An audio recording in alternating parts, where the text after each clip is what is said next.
Pets of entertainment.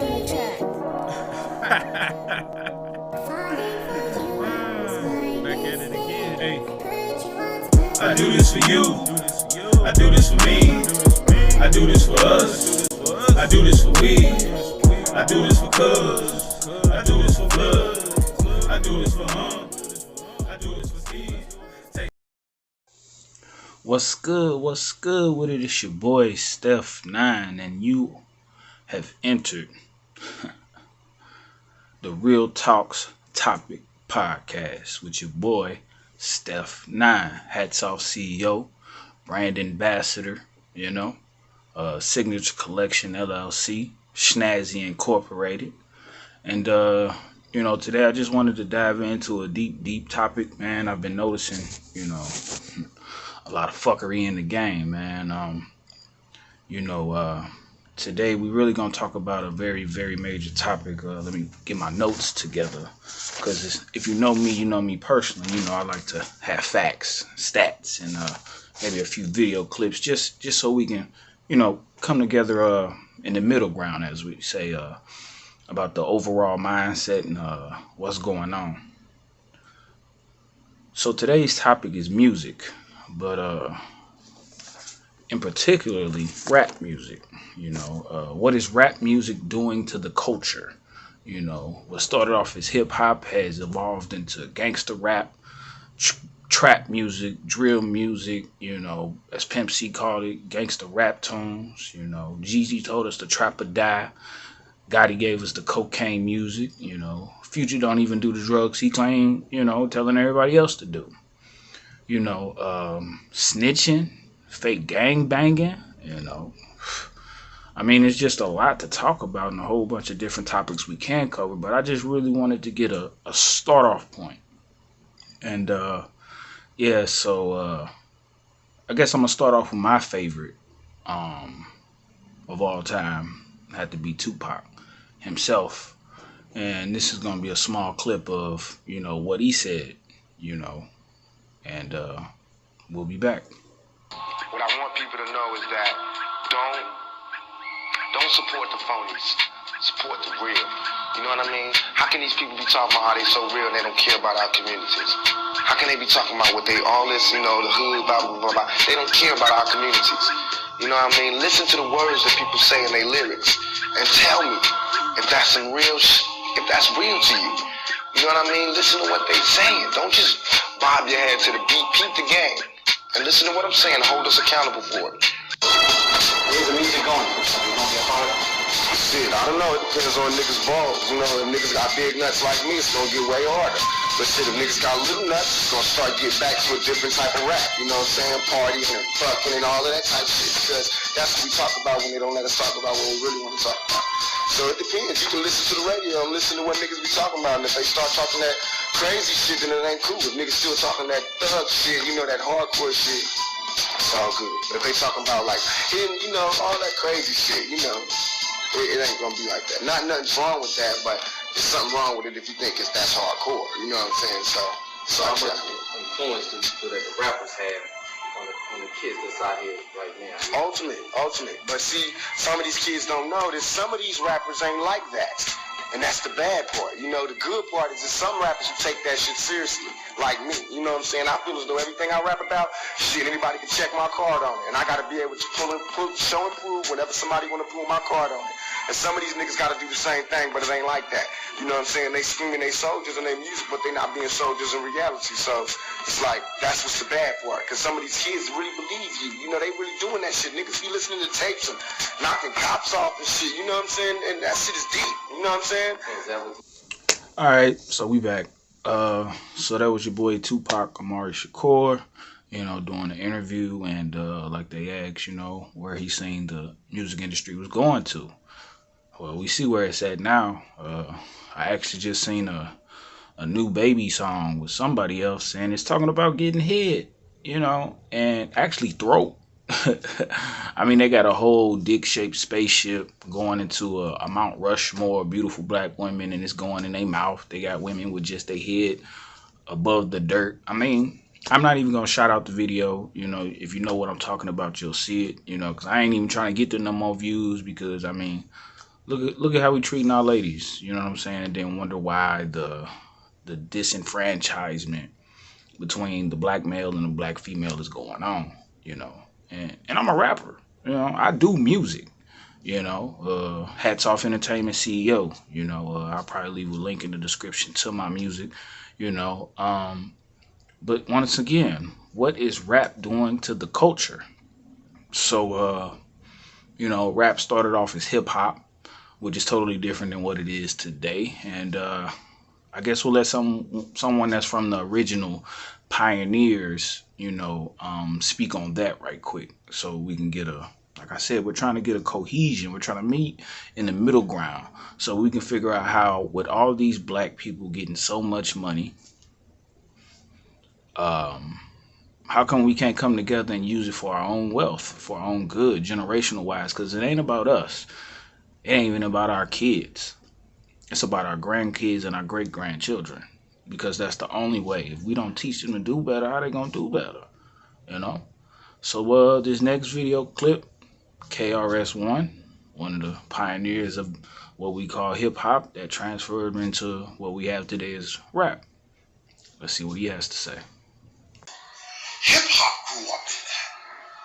There's two types of people in the world: black men and black boys. Black boys is who you see on mainstream television. I want the girl, the big house, I'm driving the car. That's little boy stuff. And any man will let you know. Any man knows that. Any adult knows that. Now, I'm not saying that when you're on TV you can't aspire for the good things in life, no doubt. But a man, a real man, he gets on the TV and first he looks for his kids. Let me make sure my kids ate today. Are they clean today? Did they learn something today? Are they protected today? Before I can even talk to you, is my kids good? It's a man.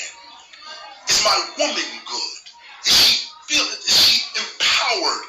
Does she feel like she can breathe? Is she expressing herself? Does she feel love? What's my woman doing?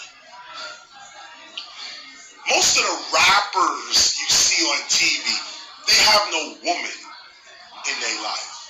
They have little girls who are only interested in little boys. So they play little girl, little boy games. I want the guy with the car. That's a little girl, a little boy.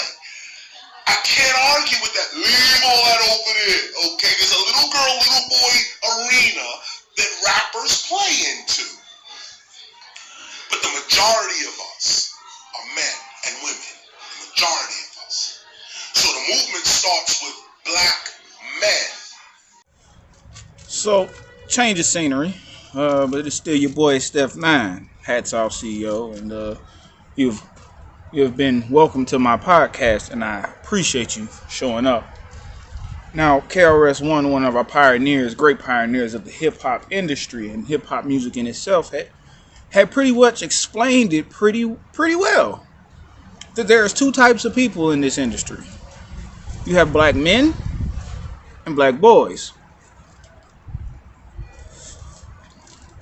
This also ties into the disenfranchisement of the black men and women as of today. You know, the whole alpha males, the whole, you know, divas, gold diggers, hypergamy, like all of that ties into, as far as the hip hop black community, as far as I see it, this is a very big issue. Some want to accredit it to post-traumatic slave syndrome, you know, but there's a bunch of baby boys that like the cars, the clothes, the hoes, and they're not into growth. They're not into mentally stimulating the queens. They're not into any of that. They're just trying to throw money at the strippers, get high with their homies, and, you know, pump and dump. Then you have the black men, the Nas's, the J. Cole's, the Kendricks, the Pacs.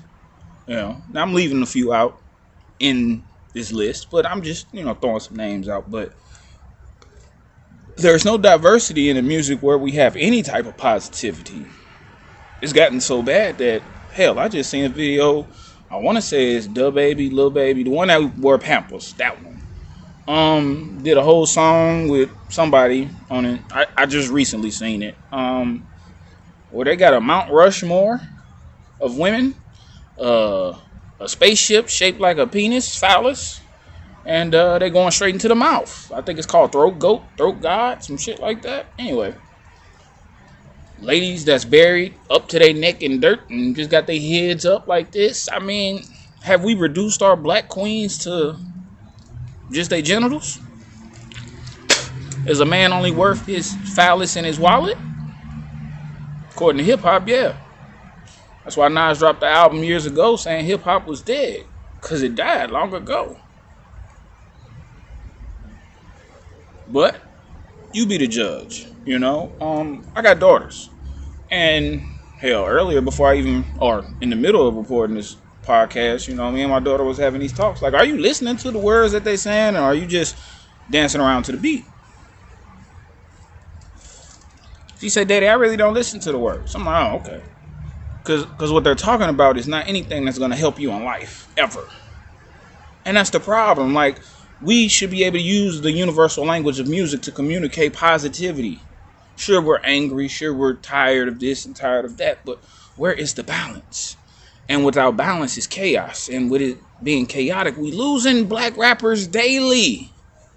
On top of the guys in the streets. We have this overly aggressive, I'm bigger than you, King Kong gorilla mentality in this hip hop industry, and it's not conducive to higher learning. It's not conducive to ethics. It's not conducive to a moral compass. It's not conducive to any of those things. So then again, I ask, what is music doing to our culture? I digress. Now, you hate rappers. Yes. Hold on. I hate rappers. Yeah. I keep trying. Last time I tried to clean up. Yeah, I hate them motherfuckers, man. Let me just go say, yeah. Because they don't talk about God enough. Well, no, they gonna kill 50 niggas. And they ain't gonna kill now, nigga. They gonna kill 50 niggas on the song, but they ain't gonna kill nobody in person. Man, this what I want. Nigga, if you a killer, when that white boy get you, tell that white man, fuck you. I ain't telling you nothing.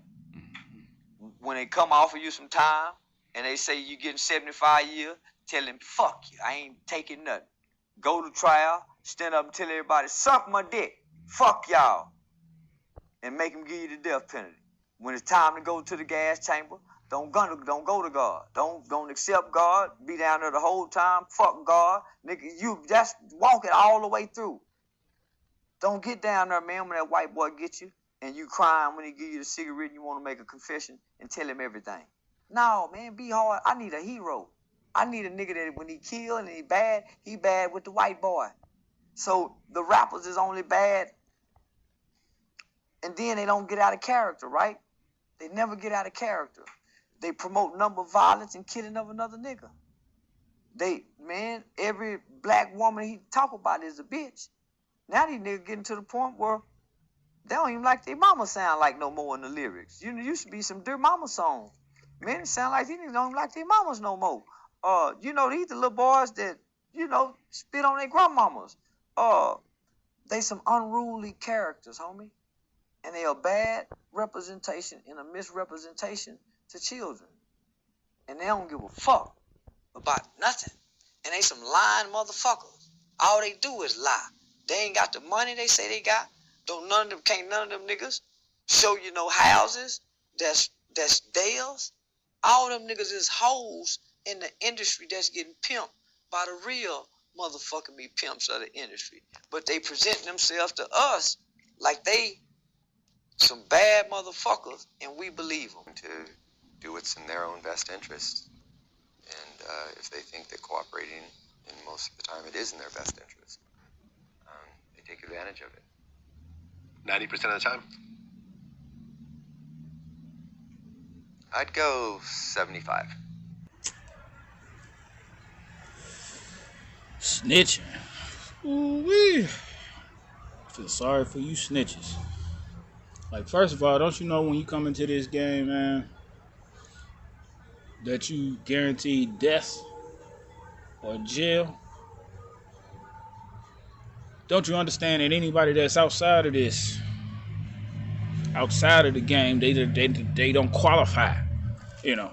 And what I mean by snitching, I'm not talking about the grandma that's on the block that you hustling on, call the police on you, because she ain't snitching.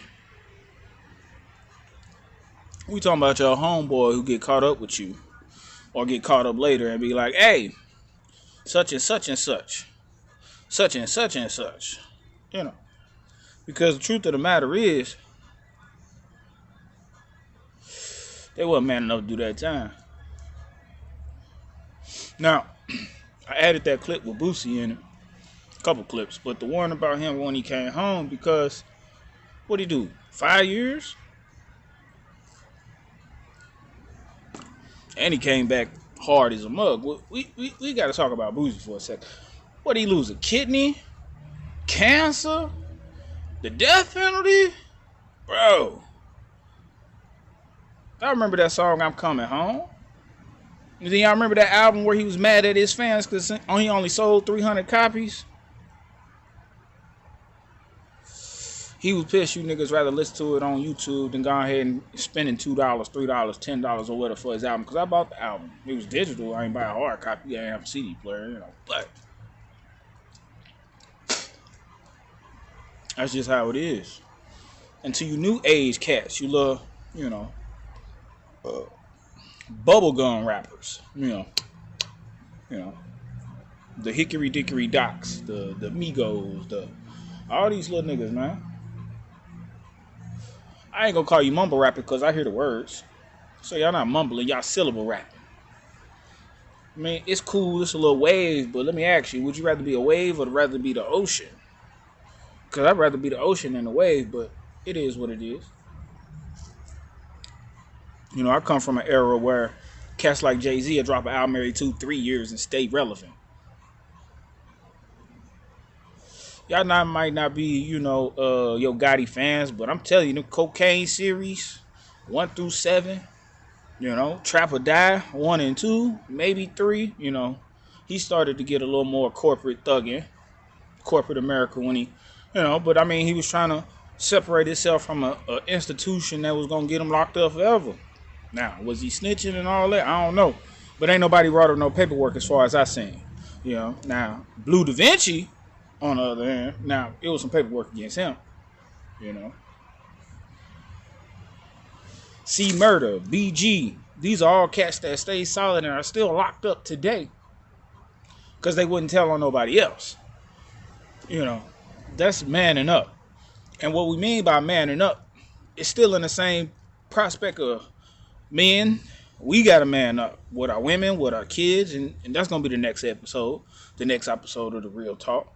You know, the next clip y'all going to see is, if I'm not mistaken, it's going to be Tedashi's baby mama, who says, man, he wasn't no blood at first. She even had to ask him, but like she say, you know, niggas walking around with rags and colors is fashionable.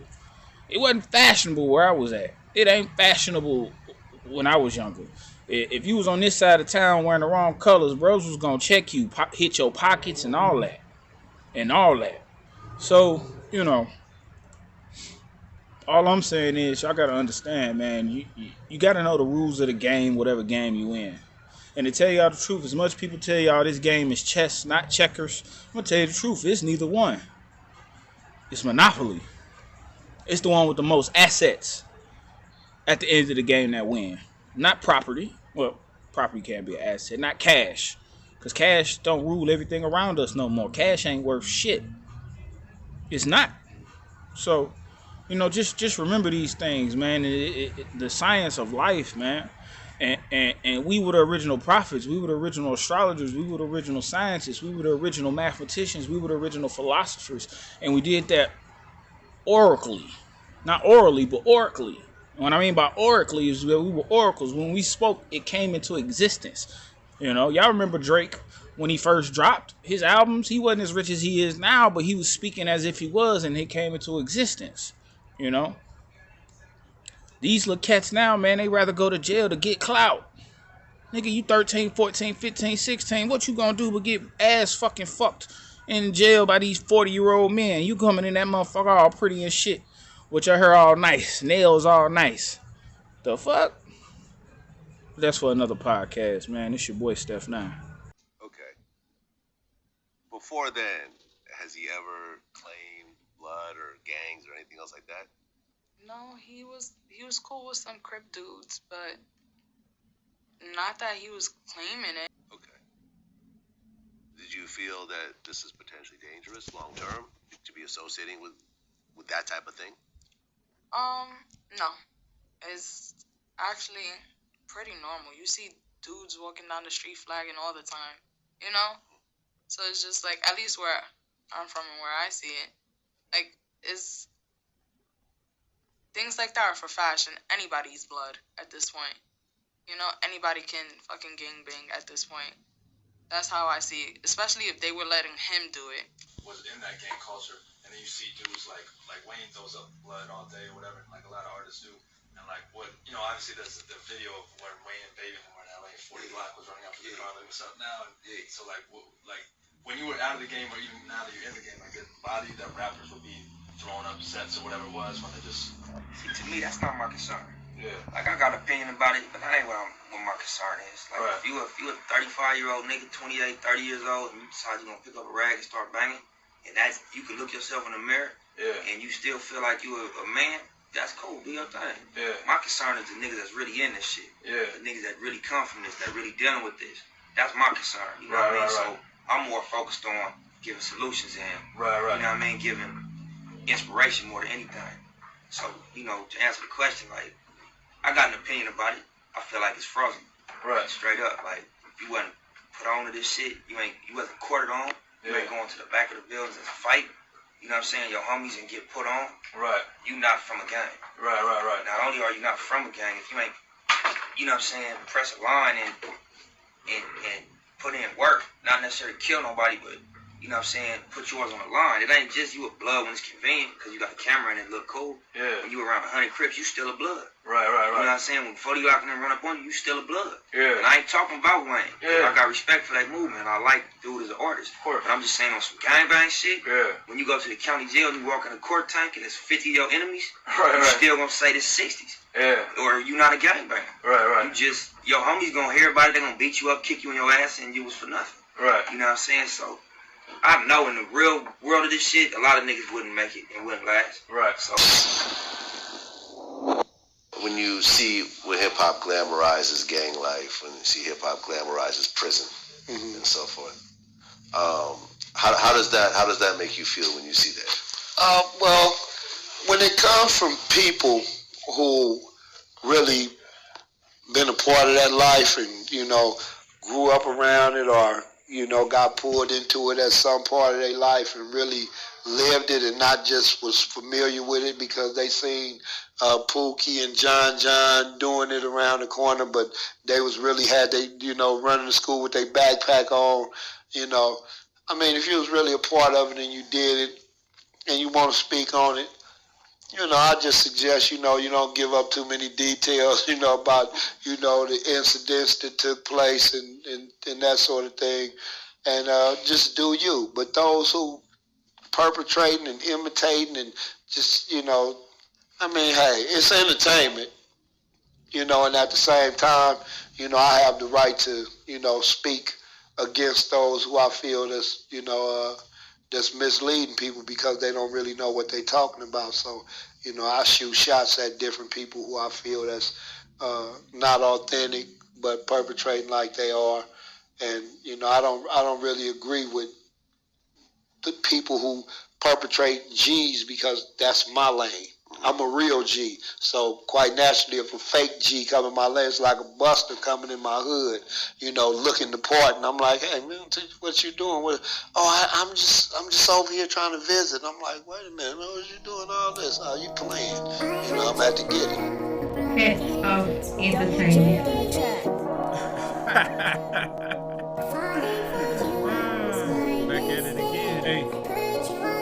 I do this for you. I do this for me. I do this for us. I do this for we. I do this for cuz. I do this for blood. I do this for I do this for Steve. Take one for the team, cause music was my dream. But I got stuck in these streets, trying to get this cheese. Rolling up these leaves, trying to get some relief. I'm sipping on this lean, heavy starch off in my jeans. Rolling around these streets, in my 95 Caprice. Yeah, I own a nigga, no lease. And my shooter a dime piece. I do this for you, yeah. I do this for you. Thanks to all my fans, wish we could shake hands. Thanks to all my fans, you should understand. I do this for you, yeah. I do this for you. Thanks to all my fans, wish we could shake hands. Y'all should understand.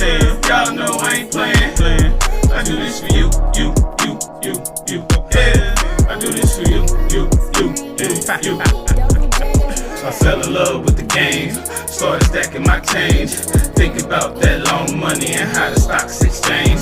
High is the rates, all I'm trying to say is I want my kids to be paid before I'm off in the grave, so they don't have to be slaves to this bullshit bootleg or some other institution trying to run their games. Nah, baby, I done been through that. I done weathered the storm, I done get through that. Rolled out in the box Chevy and I came back in the Benz all black. Shit, I know I got fans, so I went and put rims on that. But I know I got haters too, so I went and put 10 on that. No need for bulletproof when you riding with no cap.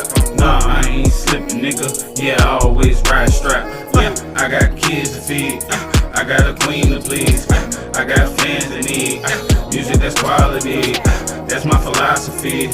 This ain't no prophecy, but possibly I'm probably the best thing since weed, money, and sovereignty. Goddamn.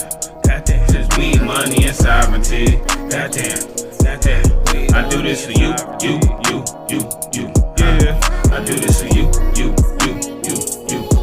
Thanks to all my fans. Wish we could shake hands. Y'all know what I'm saying. Y'all know I ain't playing. I do this for you. Yeah. I do this for you. Boy, Steph 9. Gemini. Unstoppable, man. I'm out. St. Louis. Stand up. It's our time, man. Hats off to that team.